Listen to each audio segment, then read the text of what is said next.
Shalom Bapak Ibu Saudara-saudara, semoga Ibu Bapak Saudara dalam keadaan sehat. Di hari yang baru, hari karunia Tuhan, hari Selasa 27 Oktober 2020. Seperti biasa dari Bukit Sion Makale, kami akan menyampaikan firman Tuhan sesuai bacaan harian Gereja Toraja untuk hari ini Keluaran 34. Keluaran 34. Sebelum membacanya, saya mengajak kita berdoa. Terpujilah Tuhan Allah kami, segala kemuliaan hanya bagi-Mu ya Tuhan. Terima kasih untuk segala berkat-Mu bagi kami, baik waktu di hari yang baru hari ini maupun kesehatan, kekuatan, dan terutama berkat keselamatan dalam Kristus Yesus yang kami terima setiap orang yang percaya kepadanya. Kami akan membaca firman Tuhan. Kiranya Roh Kudus menolong kami memahami firman Tuhan dan memampukan kami melakukannya dalam hidup sehari-hari. Dalam nama Tuhan Yesus Kristus kami berdoa kepada Bapa di sorga. Amin. Keluaran 34 ayat 29 sampai 35. Ketika Musa turun dari gunung Sinai, kedua loh hukum Allah ada di tangan Musa. Ketika ia turun dari gunung itu, tidaklah ia tahu bahwa kulit mukanya bercahaya. Ia telah berbicara dengan Tuhan. Ketika Harun dan segala orang Israel melihat Musa, tampak kulit mukanya bercahaya, maka takutlah mereka mendekati dia. Tetapi Musa memanggil mereka. Maka Harun dan segala pemimpin jemaah itu berbalik kepadanya, dan Musa berbicara kepada mereka. Sesudah itu mendekatlah segala orang Israel, lalu disampaikannyalah kepada mereka segala perintah yang diucapkan Tuhan kepadanya di atas gunung Sinai. Setelah Musa selesai berbicara dengan mereka, diselubunginyalah mukanya. Tetapi apabila Musa masuk menghadap Tuhan untuk berbicara dengan dia, ditanggalkannyalah selubung itu sampai ia keluar. Dan apabila ia keluar, dikatakannya kepada orang Israel apa yang diperintahkan kepadanya. Apabila orang Israel melihat muka Musa, bahwa kulit muka Musa bercahaya, maka Musa menyelubungi mukanya kembali, sampai ia masuk menghadap untuk berbicara dengan Tuhan. Amin. Bapak Ibu Saudara-saudara, dari bacaan Keluaran 34 ini, saya beri tema renungan temui dan sampaikan. Temui atau jumpai dan sampaikan. Apa yang saya maksud temui?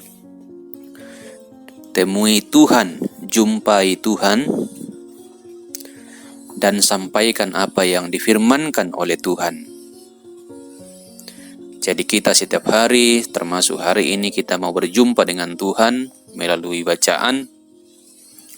Kita melakukannya, temui Tuhan baik secara bersama maupun secara pribadi di saat teduh, di waktu teduh kita.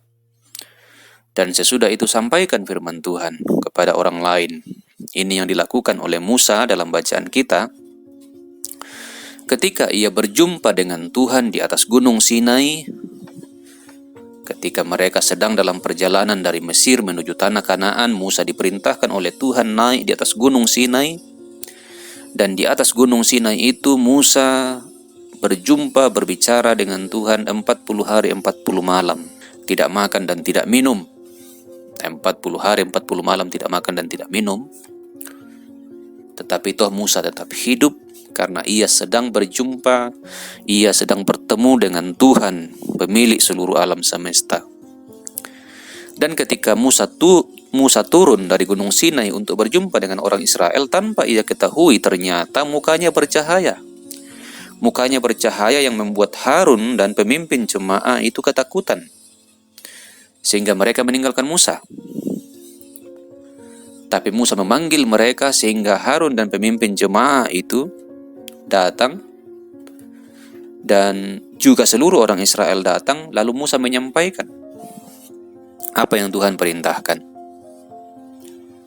Jadi Bapak Ibu Saudara-saudara, Musa berjumpa dengan Tuhan membuat ada perubahan pada wajah Musa.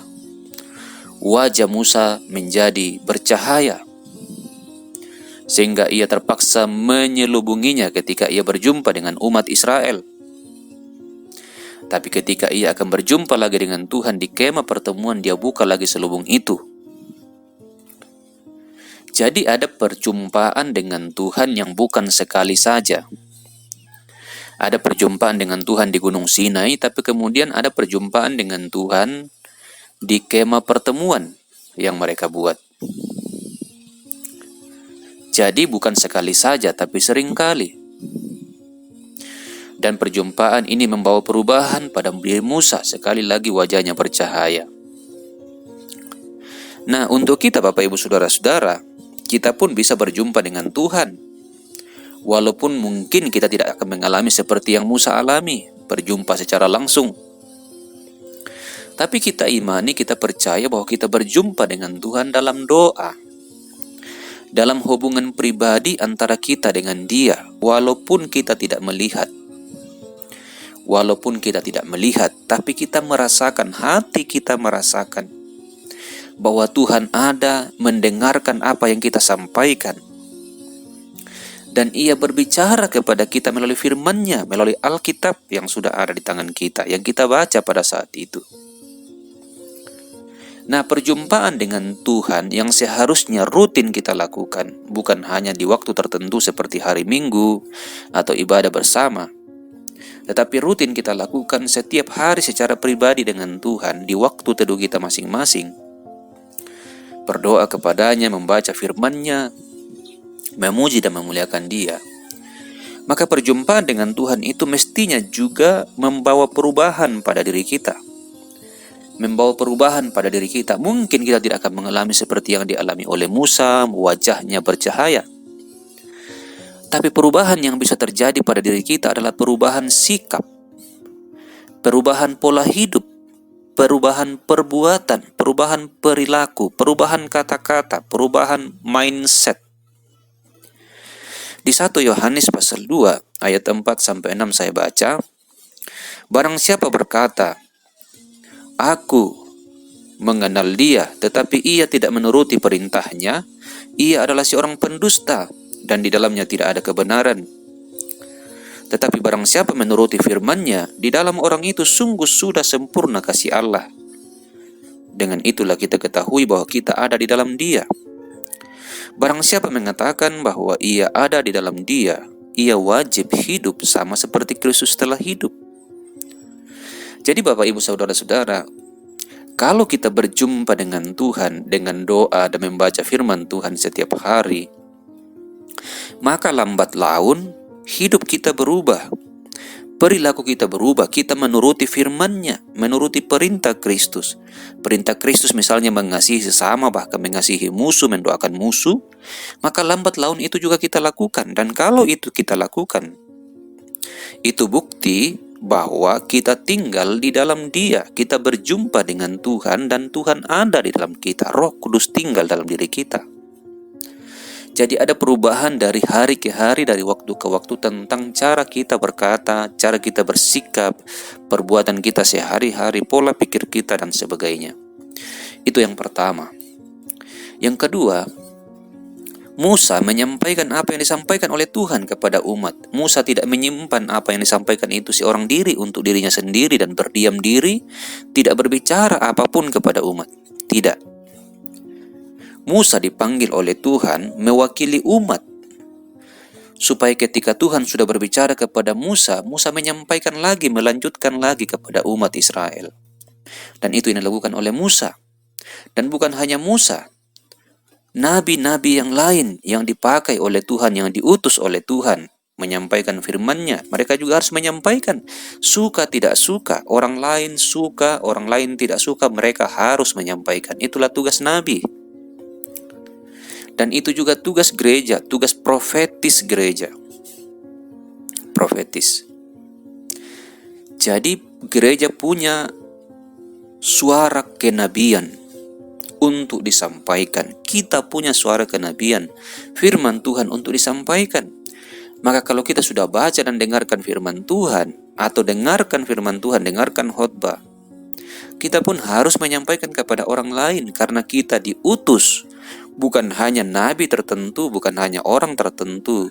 Semua orang percaya yang kepadanya Tuhan telah berbicara, yang kepadanya Tuhan telah berfirman, yang kepadanya Tuhan telah menyampaikan Alkitab. Dia wajib menyampaikannya kepada orang lain, kepada umat manusia, agar umat manusia mendengarkan firman Tuhan dan memperoleh keselamatan daripadanya. Karena firman itu selain firman yang tertulis dalam Alkitab, firman itu juga telah menjadi manusia dalam diri Yesus Kristus. Ketika Yesus datang ke dunia, ia dilihat orang, ia berjumpa dengan orang, ia tinggal dengan orang, ia berbicara dengan orang, ia makan, ia minum, ia tidur. Sungguh-sungguh real, sungguh ada. Firman telah menjadi manusia. Saking rindunya Tuhan berbicara kepada kita, saking rindunya Tuhan mau menyampaikan isi hatinya kepada manusia. Dan di dalam Yesuslah Tuhan menyelamatkan dunia ini. Karena begitu besar kasih Allah akan dunia ini, sehingga ia telah mengaruniakan anaknya yang tunggal, supaya setiap orang yang percaya tidak binasa, melainkan beroleh hidup yang kekal. Tidak binasa, itu kerinduan Tuhan, supaya dunia ini tidak binasa. Jadi bukan hanya orang Israel, seluruh dunia ini, semua ciptaan Tuhan ini, Tuhan ingin agar tidak binasa. Karena itu ia menyampaikan firman-Nya, dan firman itu disampaikan oleh para nabi, para rasul, dan firman itu menjadi manusia dalam diri Yesus Kristus, supaya siapapun yang percaya tidak binasa. Maka Bapak Ibu Saudara-saudara, sekali lagi jumpailah, temuilah Tuhan dalam waktu teduh setiap hari secara pribadi, secara kali lagi. Masing-masing orang datang kepada Tuhan, berdoa kepada Tuhan, membaca firman Tuhan secara pribadi. Lalu sampaikan firman Tuhan itu kepada keluarga, kepada orang tua, saudara, anak, teman kantor, siapapun. Karena Tuhan rindu menyampaikan firman-Nya kepada umat manusia, karena Tuhan rindu menyelamatkan umat manusia. Terpujilah Tuhan, amin. Kita berdoa.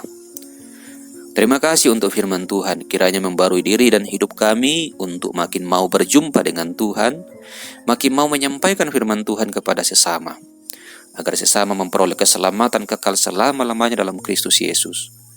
Hari hidup kami ada di tangan Tuhan. Tolonglah kami menjalani hari hidup kami dengan hikmat, penyertaan, kekuatan dari Tuhan. Apapun yang kami kerjakan menjadi berkat bagi diri kami, menjadi berkat bagi sesama, menjadi berkat bagi dunia ini, sehingga peran kami sebagai garam dan terang dunia sungguh terrealisasi, sungguh menjadi nyata.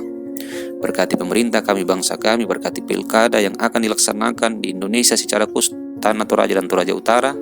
Tuhan yang menentukan terpilihnya bupati, wakil bupati yang Tuhan tentukan, dan pilkada berjalan dengan damai, semua proses berjalan dengan damai, dan tidak ada unsur suap, tidak ada politik uang di dalamnya.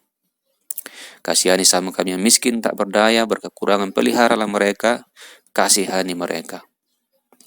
Terima kasih Tuhan, Engkau mengenal saudara-saudara kami yang sakit, pulihkanlah mereka, yang berduka cita, hiburkan mereka, yang berulang tahun makin bersyukur kepadamu. Kasihani kami masing-masing dalam pekerjaan, tanggung jawab, rumah tangga, pergumulan, rencana-rencana. Biarlah semuanya berjalan sesuai dengan kehendak-Mu. Dalam nama Tuhan Yesus Kristus kami berdoa kepada Bapa di sorga. Amin. Demikianlah Bapak Ibu Saudara-saudara, renungan kita untuk hari ini. Selamat beraktivitas dan Tuhan memberkati.